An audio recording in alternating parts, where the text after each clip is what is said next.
Okay, now we will discuss example 26.5. I'll read the statement. Please have your books with you. The example says rewiring two charged capacitors. Two capacitors C1 and C2, where C1 is greater than C2. Just remember this thing. C1 is greater than C2 are charged to the same initial potential difference delta Vi.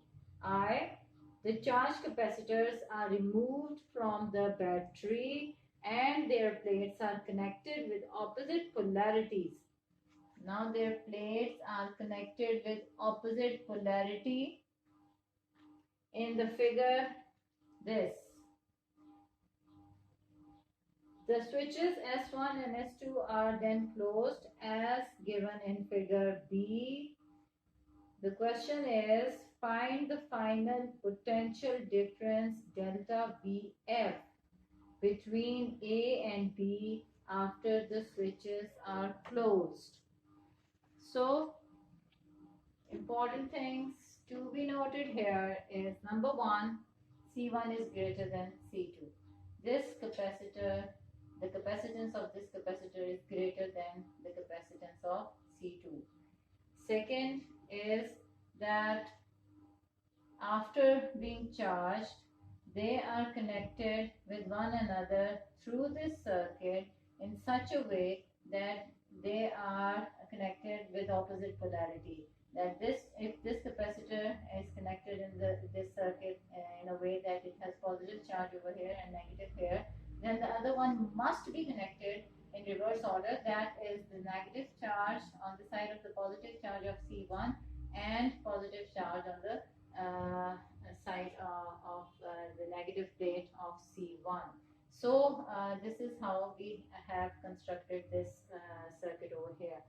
Now, one thing to be noted is that this circuit does not have a battery in it. So this side, the left side,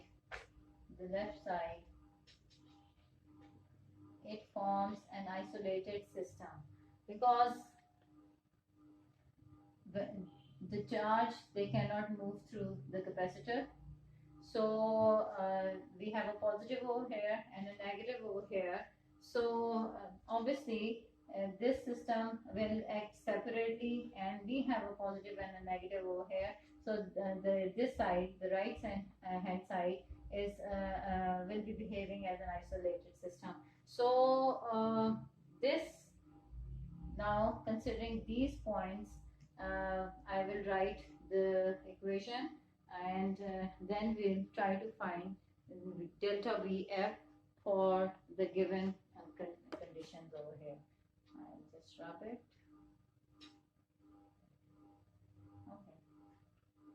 Now, and another thing, although किसी jump to conclusion करने की अभी फौरन ज़रूरत नहीं है कि ये पैरेलल है और ये चूँकि अगेन बैटरी यहाँ पे कनेक्टेड अभी नहीं है. सो वी विल सी कि जो फाइनल डेल्टा वी एफ आ रहा है वो क्या आ रहा है.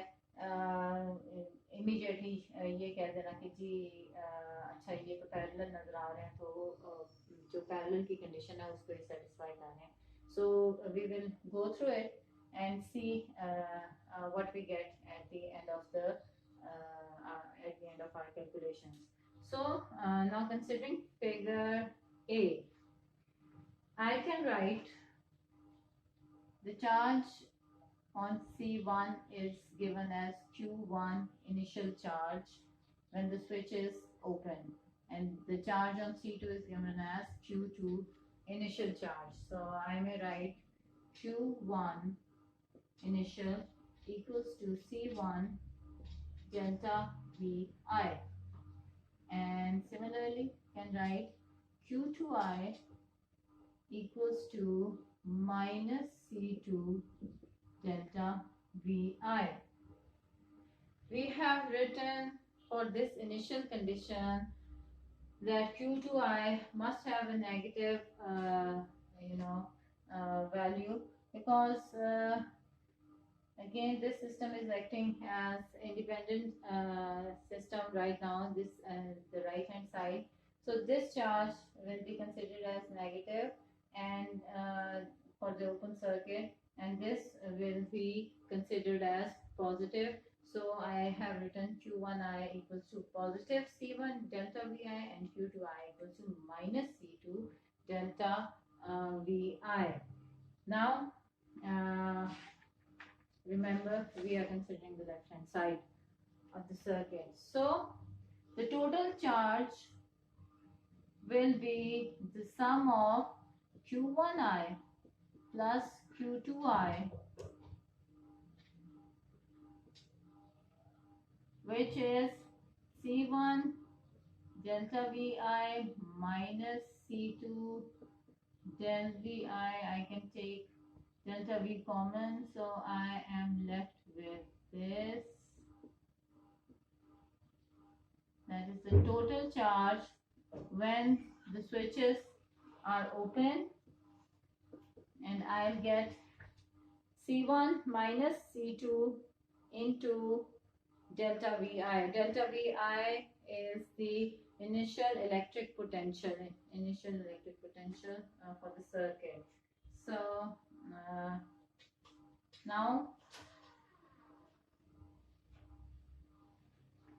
I close the switches.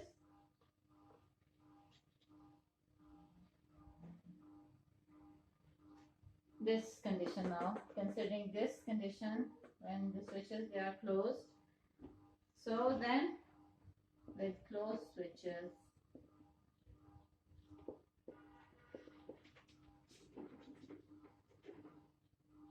Q is equal to Q1F plus Q2F, where Q1F is equal to C1 delta Vf, and Q2F is equal to C2 delta Vf. There we will not have this negative, because now the circuit is complete, and we can have Q2 as C2 delta Vf. Now putting these in the total charge, I'll get C1 plus C2 delta Vf. So the total charge when the switches are closed is C1 plus C2 delta Vf. Now I'll divide. I shouldn't have rubbed it. Okay, Q1 is equal to C1 delta Vf.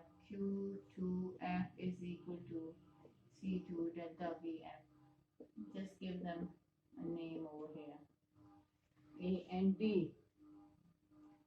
Now if I divide A by B, what will I get?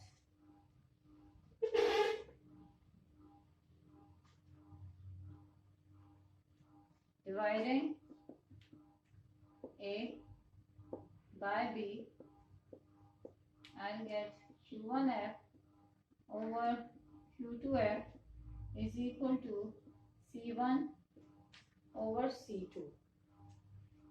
And from here, I have C1 over C2 into Q2F. I can write this.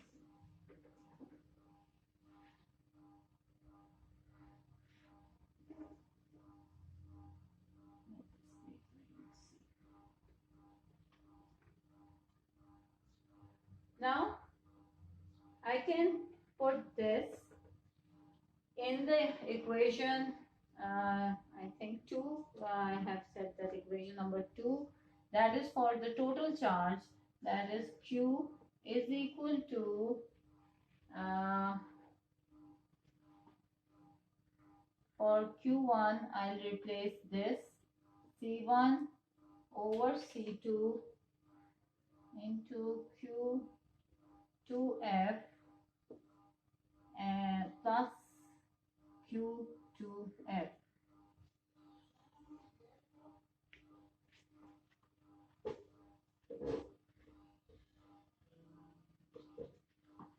Now taking Q2F common, that is Q is equal to C1 over C2 plus 1 into Q2F.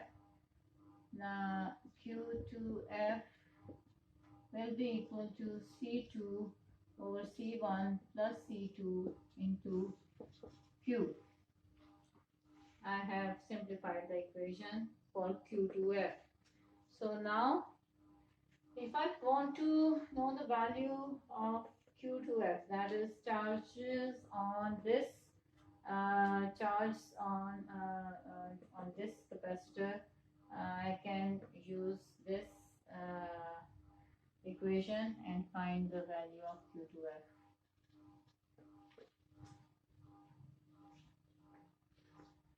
Okay, now for Q1F, obviously, if I know the value of Q2F, I'll put it in equation C, I think, and I'll solve it for Q1F.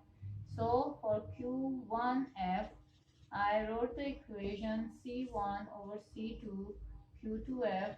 Now replacing this equation here with some name D. Now putting this equation in this one, and I'll get the value of Q1F.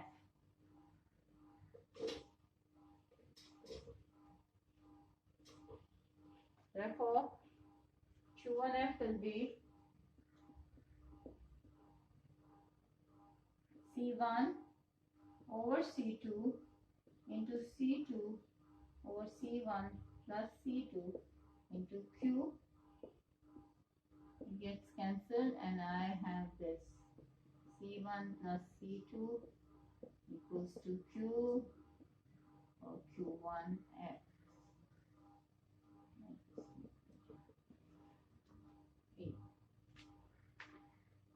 So as we know that V,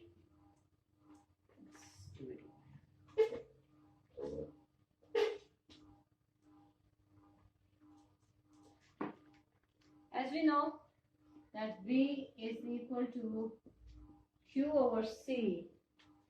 So to find delta V1F, we must have Q1F divided by C1. So for that, I know the value of Q1F. I'll put the value over here and simplify it.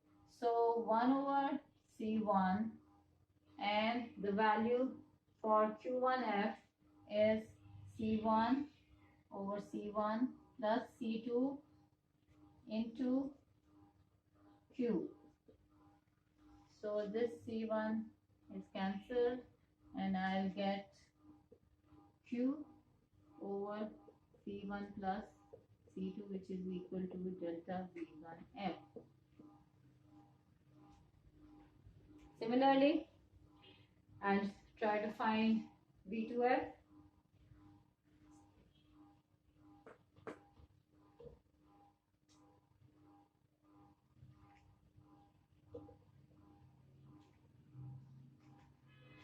Delta V2F, and I'll get Q2F divided by C2, which will give me 1 over C2 into C2 divided by C1 plus C2 into Q, and I'll get Q over C1 plus C2, which is delta V2F, and which is the same as delta V1F.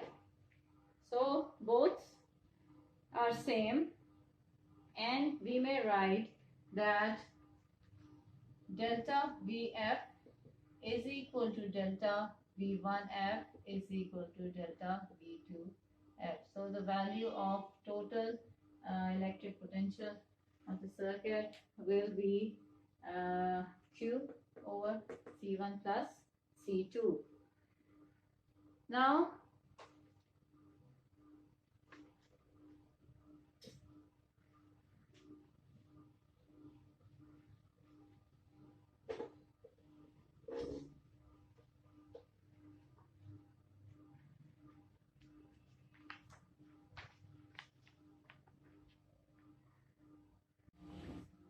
we came to the conclusion that delta Vf equals to delta 1f is equals to delta V2f.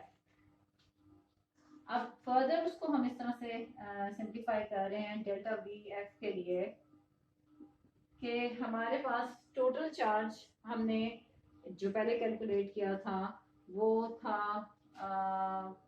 before writing this, let's see, ये हमने शुरू में देखा total Q is C1 minus C2 into del Vi. So जो हमारे पास delta Vf के लिए equation बनी है वो Q over C1 plus C2 है. अब इस Q को मैं इससे रिप्लेस कर दूंगी. So I'll be getting C1 minus C2 over C1 plus C2 into delta Vi delta Vf. Now this is the final equation. So this delta Vf can be written in the form of charge, and this delta Vf can be given in the form of initial electric potential of the system. So this is part A of the problem. Now part B is, I'll read it and then we'll solve it. Find the total charge stored in the capacitor before and after the switches are closed, and the ratio of the final energy to the initial energy. So initial point part is easy. You simply have to find the initial charge stored and the final charge stored. So initial charge stored is, we know the formula C1 delta Vi whole square on plus 1 over 2 C2 delta V 2I whole square. Let this equation as 1I. So the total will be 1 by 2. It's common C1 plus C2, and this is delta Vi. I can write it as total I instead because I know that all the value is same.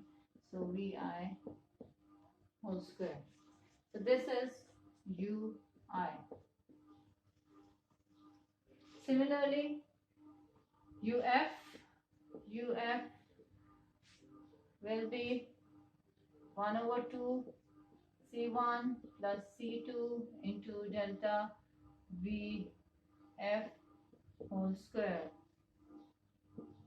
using the same formula as 1 over d delta V square. So now I have Ui and Uf, but I will modify Uf further by using the equation for delta Vf obtained in the previous part. So I know that in the previous part, the last equation that I have calculated for delta Vf was C1 minus C2 over C1 plus C2 into delta Vi. I hope I and is dry. Yes. So this is the equation for delta VF we have calculated in the last part. So I'll replace this in UF, and now UF will become 1 over 2 C1 plus C2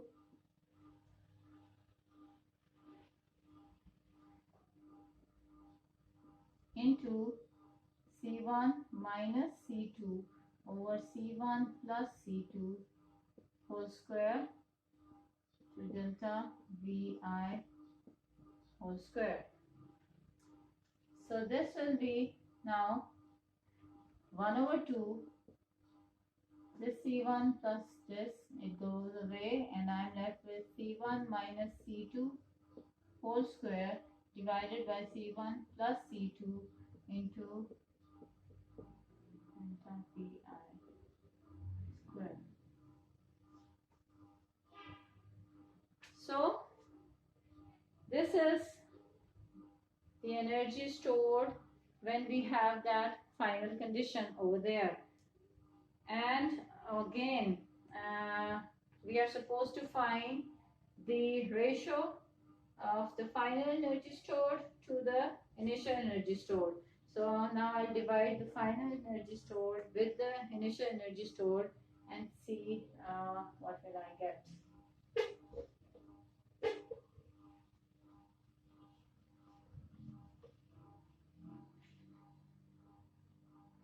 So dividing UF over UI equals to, the value of UF is C1 minus C2 whole square divided by C1 plus C2 into delta VI whole square divided by 1 by 2 C1 plus C2 into delta VI whole square. So what I'm left with is again C1 minus C2 whole square divided by C1 plus C2 whole square. So after taking the ratio of the final energy stored to the initial energy stored, I get this equation. This final equation indicates that UF is less than UI. If the final energy stored is less than the initial energy stored, then what happens to the law of conservation of energy? This thing comes to mind, that where the energy has gone. So no, the law of energy still holds, because the missing energy in this case is being transferred in the form of electromagnetic waves. So it's not lost, it is given away in the environment. So this is true for this, and this is all for this example. I hope it's clear now.